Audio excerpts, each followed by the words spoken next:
આ દેશનો ખેડૂત સમૃદ્ધ હતો, હવે દેવાદાર ગરીબને આત્મહત્યા કરનારો થયો છે. ફરીથી સમૃદ્ધ ખેડૂત બને અને એ માટે ત્રણ મુદ્દા.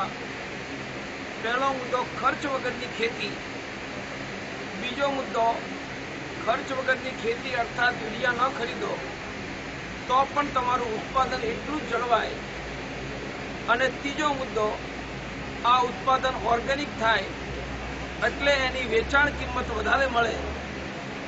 આને કારણે ખેડૂતોનું ખર્ચ ઘટ્યું અને વેચાણ કિંમત વધી તો પહેલા કરતાં એની આવક 1.5 ગણી થાય.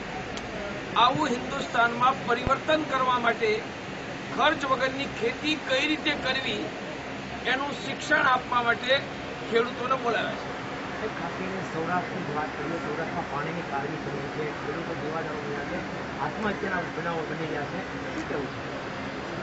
ભાવનગર અમરેલી જિલ્લા માટે તો કલ્પસર યોજના જો પૂરી થઈ જાય તો પાણીની સમસ્યાનું સમાધાન થઈ જાય, નહીતર ભાવનગર અમરેલીમાં પાણીની સમસ્યાનું સમાધાન શક્ય નથી.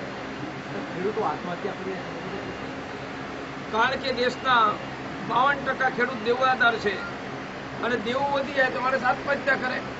એટલે ખેડૂતને દેવામાંથી મુક્ત કરો. અહીંયા તો માલિયા જેવા 2 લાખ કરોડ બેંકોના સરકારના લઈ ગયા, એમ માલિયાને પૂછનારા કોઈ નથી. અને ખેડૂતનું બેંકનું દેવું હોય તો ખેડૂતનું ખેતર આવીને કબજે કરે છે. એટલે માલિયાને પૂછનારા કોઈ નથી અને ખેડૂતની ખેતી જપ્ત કરે. આ ભારતની સ્થિતિ બની. ભારતના સંસ્કારો હોય, ઉદ્યોગપતિ હોય, ગમે હોય, બનામા ગામમાં વિદેશમાં પોતાના પૈસા રોકી પેઢીઓ બનાવી રહ્યા. શું કહેવું છે બાબત આપણે? હું આજે ખેડૂત સિવાય કોઈ વિષયની વાત નથી કરવા.